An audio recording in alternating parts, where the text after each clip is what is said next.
Hello, everybody. Welcome to the Bible Unveiled Part 4. The following is for research purposes, and the purpose of this one is we're trying to understand the Greek and Israel connection because this will come up again in history. But right now we're focusing on, is the tribe of Dan the Spartans? So let's look at this research. Alright, so here we go.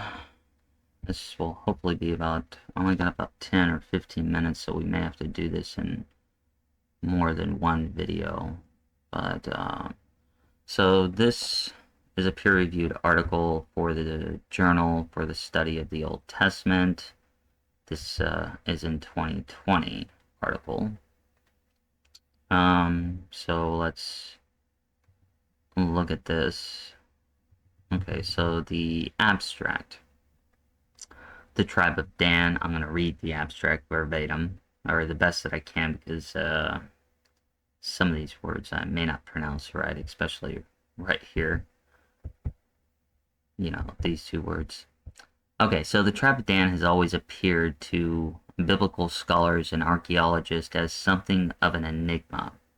For decades, certain scholars, beginning with Yegel, Yaden, have proposed a connection between the Dinian Danoi Sea People and the Danites of ancient Israel, arguing that the former became the latter and were adopted into Israel at a later date than the other 11 tribes.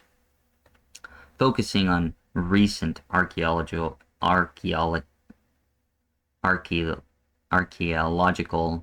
excavations at Tel Dan and the connections between Samson and Hercules, with special attention specifically given to Dan's traditional paired imagery with serpents.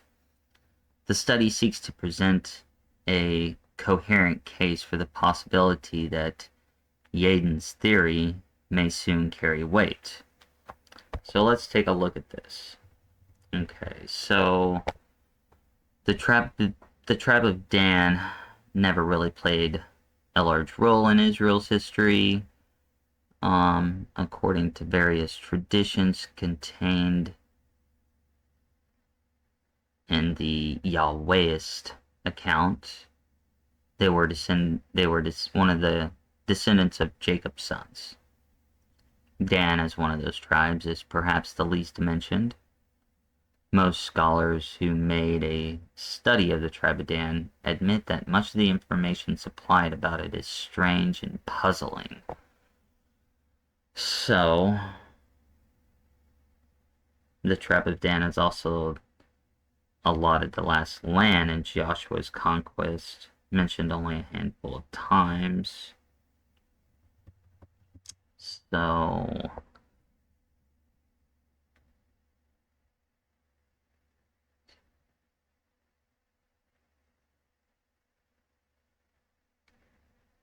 and then the iconic story of Samson and many escalades, Judges 13 through 16.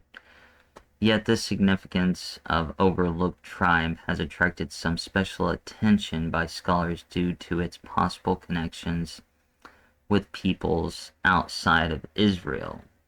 To be more blunt, they have garnered the right to the spotlight in Israel's history precisely for the possibility that they are not, in fact, Israelite at all. So, this is what we're debating right here.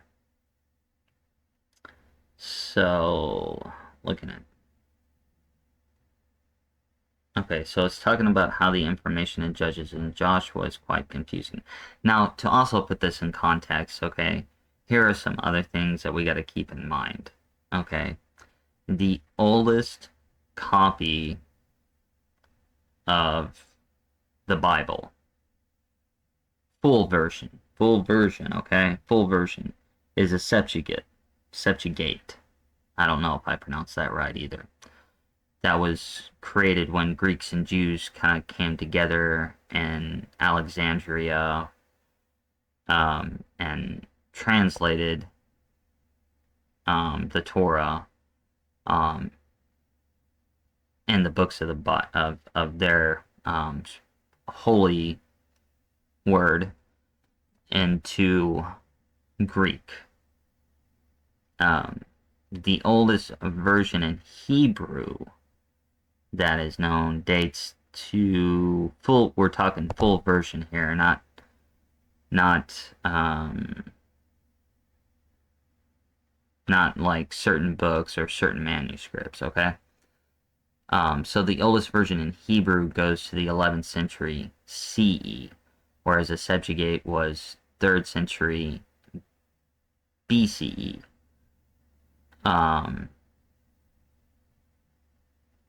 And modern Hebrew is also different from ancient Hebrew. Modern Hebrew is possibly Yiddish. I gotta look more into that theory. So at the moment, we'll kind of leave that alone.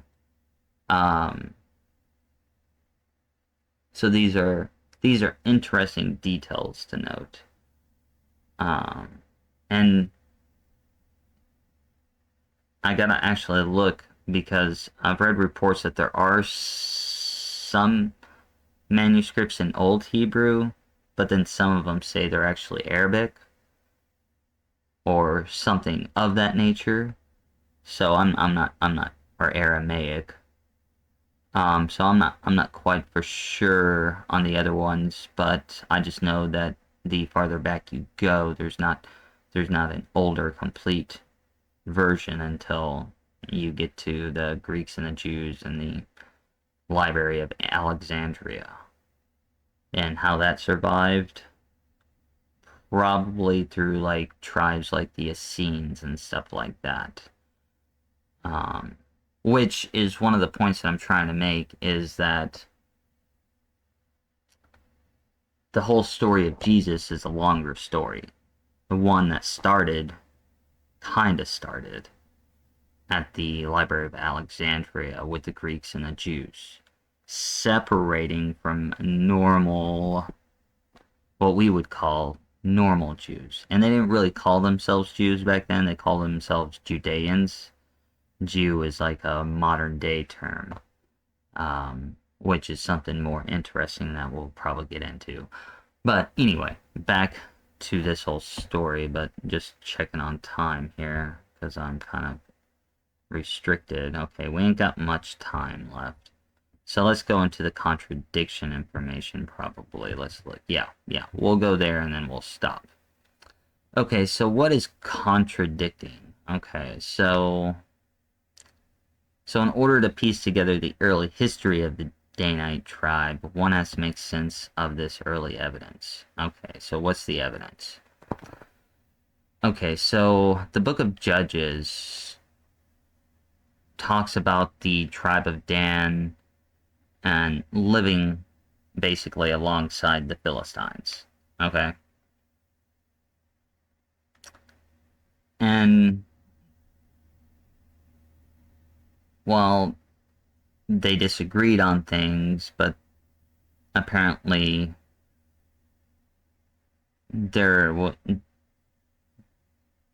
disagreed on things, but apparently they had something going on that allowed for political marriages. So, and they're associated with metallurgy as well.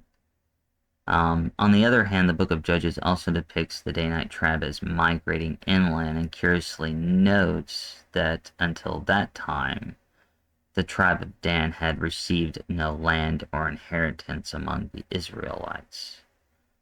So why were Samson and the Danites depicted as Israelites living near the coastline if they were not, in fact, not being treated like other Israelite tribes? That does appear quite confusing. What is going on here? So, so in the book of Joshua now, talks about how the Danites lost their original land.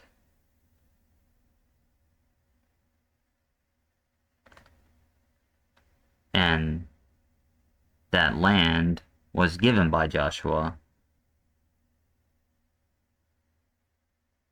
but it was also occupied by the Philistines,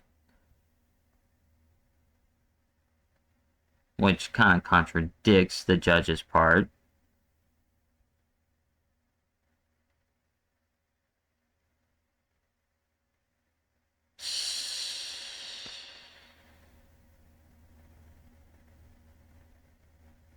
And we kind of get an incomplete story here about the tribe of Dan. Okay?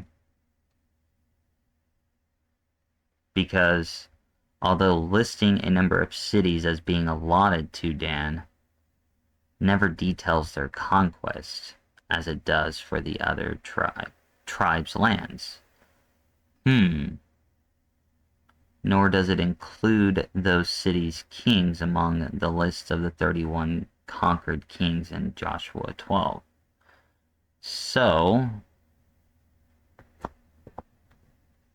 But what the sources do agree upon is that the Danites were remembered as having initially lived along the coast alongside the Philistines.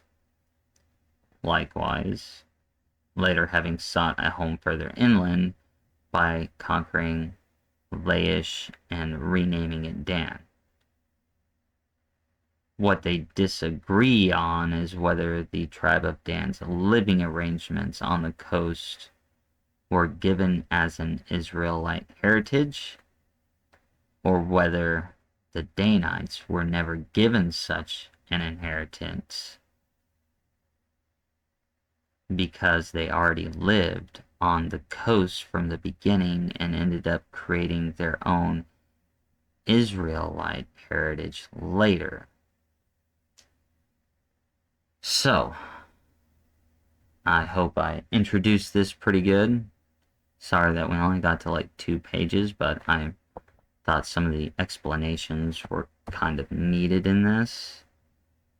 And because I'm kind of short on time today, I'm going to cut this short, or else I'd go to like 20 or 25 minutes. But we'll leave it here for now, and in 2 weeks, we'll pick it up, because the next time, I believe the next video I'll be doing is Uniting America video, and in that video, I'm going to go into detail about the healthcare system and science and what seems to be wrong with that. So, until the meantime, peace out. I hope you all have a good one. And the following has been a Jester production.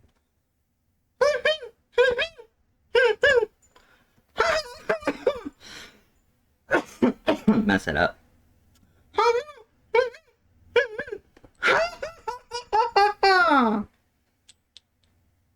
Peace out, everyone.